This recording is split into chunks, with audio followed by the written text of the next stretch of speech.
All right, guys, welcome back to another video.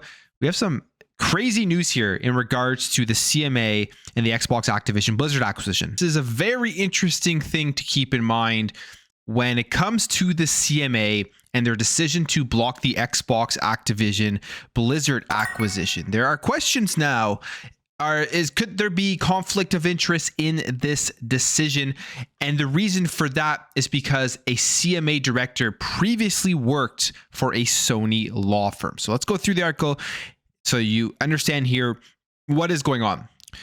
We know that they blocked the deal, and it says here, the UK CMA is well known for its incompetence and ignorance when it comes to technology deals, having previously been defeated by Apple and other firms for its overreaching claims. And you could kind of argue that right now with the Xbox Activision Blizzard acquisition, that because the EU came out and approved this deal, they accepted the behavioral remedies, and we've already seen Microsoft and Xbox go out and offer games on other cloud streaming platforms, that the CMA was on the wrong side of this decision in terms of how this is going to affect competition, especially the fact also that they used wrong numbers when coming to the reasoning why they wanted to block this deal, using all of the Xbox Game Pass Ultimate subscribers, showing Xbox's market share in cloud gaming being substantially higher than it actually is, because not everybody who subscribes to Xbox Game Pass Ultimate is using Xbox Cloud Gaming.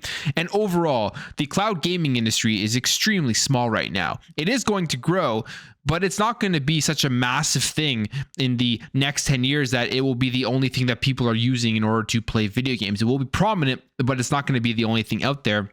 And I think the UK and the CMA grossly overestimated just how big cloud gaming is going to be by letting this deal through, and how much power Microsoft is going to have if they were to let this deal through with just the behavioral remedies. And it says here, many decisions by the CMA in the past have demonstrably harmed investment in the UK market, potentially reducing innovation and jobs in a region desperately in need of it. Now, when it comes to the CMA director, Florian Mueller, Foss Patents, who's been talking about this nonstop since the deal was announced and all that type of stuff, getting into back and forths with people on Twitter, saying that recently discovered the CMA's current serving senior director, Colin Raftery, previously worked for Cleary Gottlieb, a law firm that has been representing Sony in the regulatory protests to the deal.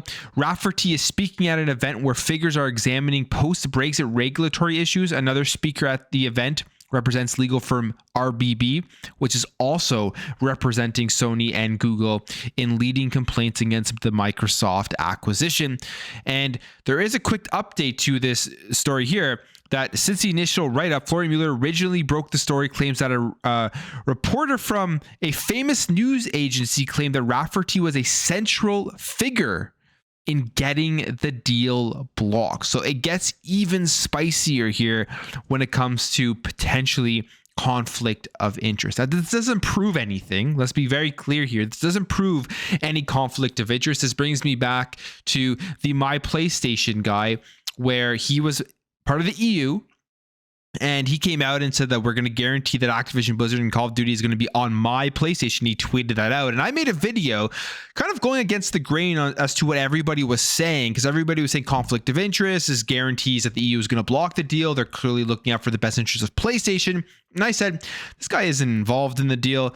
He doesn't even work in the same area in terms of mergers and acquisitions.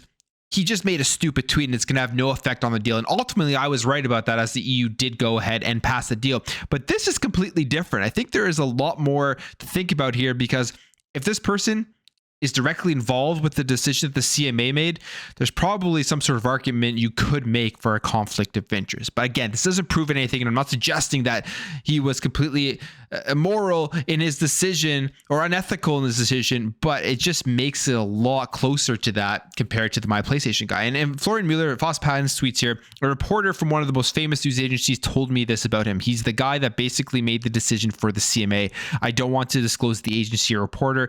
Didn't know about that influence over the merger review. And again, like, we have to take that with just by reading it, because he has to be able to prove that there was some sort of conflict of interest, and obviously just tweeting that out doesn't prove anything about that. Now, it continues on here and says, Raftery was also instrumental in blocking the merger between the two major supermarket chains in the UK, ASDA and Sainsbury's. What few may know, however, is that Raftery had also served as a legal advisor to Tesco, the UK's biggest supermarket chain, who would of course have reservations about such a merger. The CMA didn't consider this to represent a conflict of interest, although anyone of sound mind may think otherwise. And again, there's a tweet here saying he was also involved in the CMA's decision to block Sainsbury merger with ASDA or ASDA, I'm not sure that's it, even though he previously acted as a legal advisor to Tesco PLC, their direct competitor. CMA didn't consider that a conflict of interest. So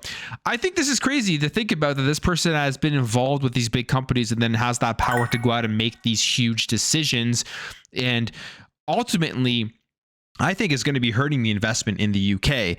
And Microsoft is out there. They just filed for their appeal yesterday, so we will see how that rolls out and if they are able to win that appeal. Still waiting again on the FTC stuff, but just a very interesting information unfolding here that was revealed here by Foss Patents and Florian Mueller.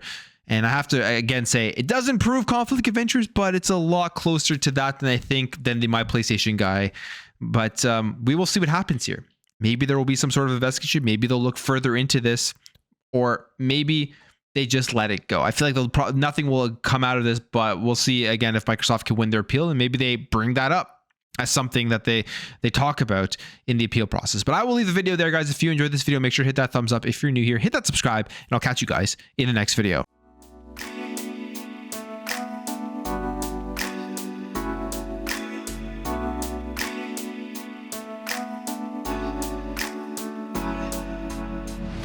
Bye.